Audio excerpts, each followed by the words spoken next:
This recipe I think you're really going to enjoy. We're going for the classic combination of cheese and onion. So we're going to do a cheese and onion braided loaf. I am using some dried onion. It's great for the bakery because obviously we can have shelf life and it can store. But onion is one of those unique ingredients when it comes to bread making that you should never use raw. There's an enzyme in it that will attack your dough and it'll attack the gluten and helps to break down the structure of your dough. If you're ever using onion within a dough, it should always be cooked in some way. So be it sautéed, be it dried, be it roasted. You'll see focaccias where we might use a little bit of sliced onion on top. That's no issue because it's on top of the dough, it's not within it. So if you ever incorporate it, just cook it down, that's it. So you probably want to do that in advance and just make sure it's cool before it goes into the dough. I'm using about 35 grams of dried onion. That'll be the equivalent of about a large onion, just cut down, sautéed in a gentle pan, maybe with a little bit of butter and some salt and pepper. That's all you need. So because I'm using dried onion, the onion is going to rehydrate, so it's going to draw some of the liquid from the dough. I'm using 320 mils of water. If you were, say, for example, at home and you're just using a little bit of sautéed onion, I'd reduce that water down to about 300. We'll make use of our little Kenwood mixer here. So water straight into the bowl, 500 grams of strong flour.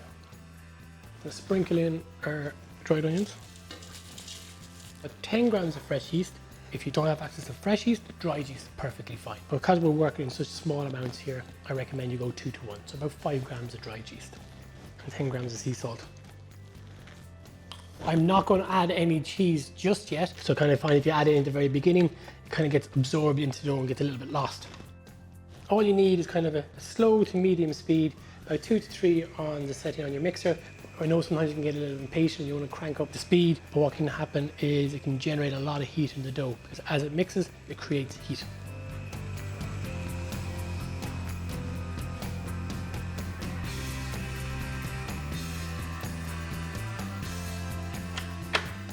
So our dough is pretty much fully kneaded now. So all we want to do is incorporate our cheddar. You really want kind of a cheese that's got lots of flavor. So a nice strong cheddar. So it's just roughly grated.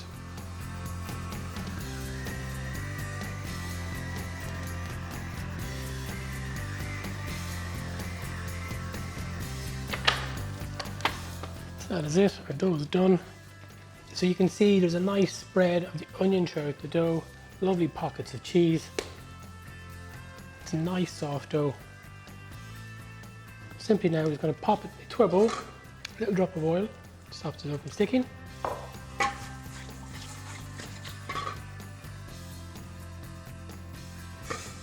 I'm just going to cover that over. I'm going to leave it for about 60 minutes. If your dough is a little bit cooler or if it's a little bit colder in your kitchen, you'll find that after 60 minutes there hasn't been quite much movement in your dough. Don't be afraid to give it a little bit longer.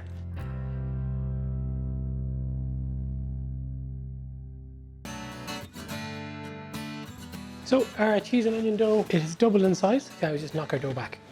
So knocking it back is kind of exactly what it sounds like. You literally kind of knock the air from it. So for our braided loaf, we need to divide the dough into 3 equal portions. With this one, it's quite visual.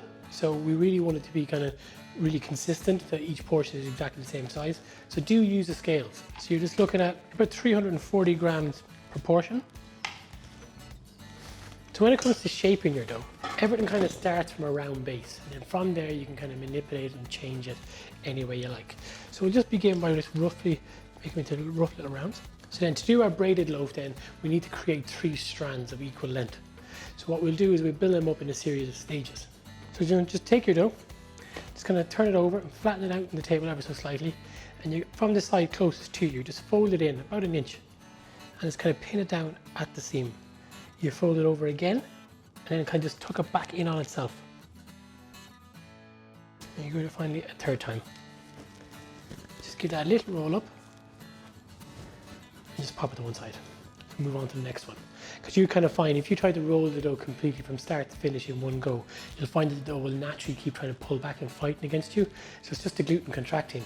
So by letting it rest for a couple of minutes, the gluten relaxes and then it's much easier to stretch and shape as we need. And finally, 3rd time. Fold it over. Each time as you fold over, you can almost kind of tuck it back in itself so we can get a nice tight seam. The idea now is what we do is we come back to the first one. Again, we don't want too much flour on the table because we don't want the flour to grip the dough. We need the dough to grip the table. So as you're rolling it, just get the piece of dough rolling first. As you roll, one hand comes off the other, maintain the pressure, roll it from the center all the way out. From the center all the way out. Pop that to one side, and we go back to the second one. Again, get the dough rolling, a little bit of pressure, both hands, maintain the pressure from the center all the way out. So ignore the dough, kind of just go beyond it. It's basically just like that. And then ideally then we just want them all the same length.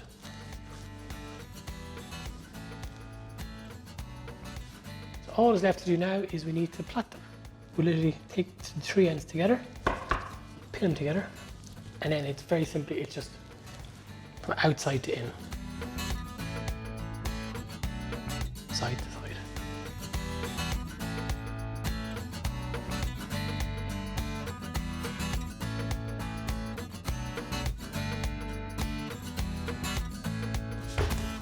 We're just going to transfer it onto a tray now. We're going to prove again.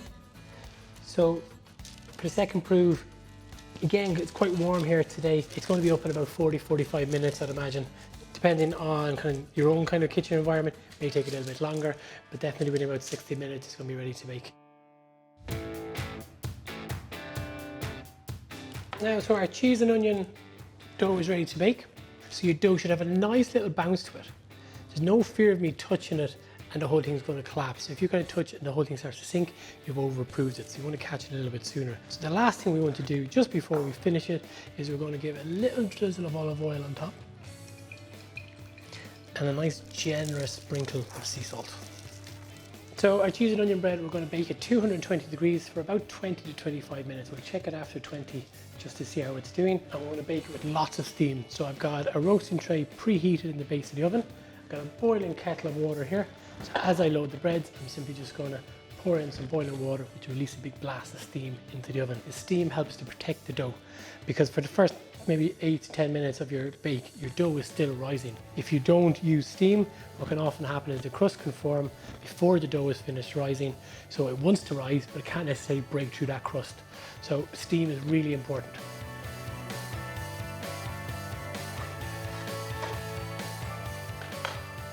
So that's our cheese and onion braided loaf, fully baked now. It's a great one for kind of pulling apart, kind of tearing and sharing.